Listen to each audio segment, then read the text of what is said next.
इस वीडियो को ध्यान से देखें। जनाब जावेद अख्तर साहब कई मरतबा दोहरा रहे हैं कि फेथ का मतलब बताइए, फेथ का मतलब बताइए। मैंने बता दिया, फेथ सही भी होता है, गलत भी होता है। और आज हम फेथ पे बात नहीं कर रहे, हम ट्रुथ और डज गॉड एग्जिस्ट पे बात कर रहे हैं।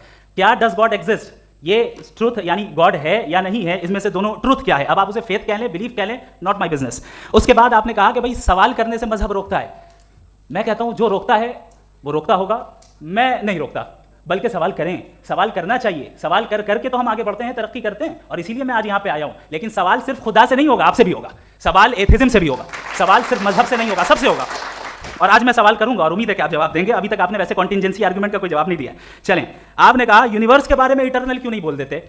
ये चूंकि लॉजिकली पॉसिबल ही नहीं है कि यूनिवर्स इटर्नल हो। यूनिवर्स एक कॉन्टिंजेंट चीज है जो टाइम एंड स्पेस के पाबंद है, टाइम एंड स्पेस से बाउंड है। जो टाइम एंड स्पेस से बाउंड होगा वो कॉन्टिंजेंट होगा, जो कॉन्टिंजेंट होगा वो उसकी बिगिनिंग हुई होगी, जिसकी बिगिनिंग हुई होगी वो इटर्नल नहीं हो सकता। ये तो कॉमन सी बात है। आपने कहा कि किसी मजहबी किताब में डायनासोर का जिक्र नहीं है। अफसोस कि आज तक किसी मैथमेटिक्स की किताब में मुझे डायनासोर का जिक्र नहीं मिला। तो इसका मतलब मैथमेटिक्स की किताब बेकार है? नहीं, उसका वो टॉपिक नहीं है। रेवलेशन का और मजहबी किताबों का टॉपिक ये नहीं है कि आपको आके बताए साइकिल कैसे बनाते हैं, या आकर ये बताएं कि जो है डायनासोर कब था। वो तो मोरालिटी सिखाने आया है, गॉड के बारे में बताने आया, नॉन फिजिकल रियलिटी की हकीकत को सिखाने के लिए आया।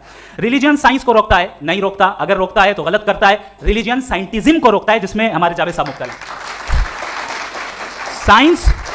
साइंस और साइंटिज्म में फर्क है। साइंटिज्म यह है कि आप समझें कि साइंस और साइंटिफिक मेथोडोलॉजी ये नॉलेज को हासिल करने का वाहिद सोर्स ऑफ नॉलेज है। यह है साइंटिज्म। हम इसे रिजेक्ट करते हैं। हम साइंस को तो तरक्की करते हैं, भाई आप हमारी पूरी तारीख कर लें, पढ़ लें तो आपको पता चल जाएगा। बहरहाल ये अलग टॉपिक है। उसके बाद इन्होंने एक लफ्ज कहा, वेटिकन ने फतवा दिया। वेटिकन का फतवे से कोई ताल्लुक नहीं है, दोनों कॉन्ट्राडिक्टरी अल्फाज हैं। उसके बाद उन्होंने कहा कि भाई हमें नहीं मालूम। अगर नहीं मालूम तो क्लियरली कह देना कि नहीं मालूम है, इसमें क्या हर्ज है। तो वही तो मैं कह रहा हूं ना कि आप कह दें कि नहीं मालूम, लेकिन क्लेम क्यों कर रहे हैं कि गॉड एग्जिस्ट नहीं कर रहा है।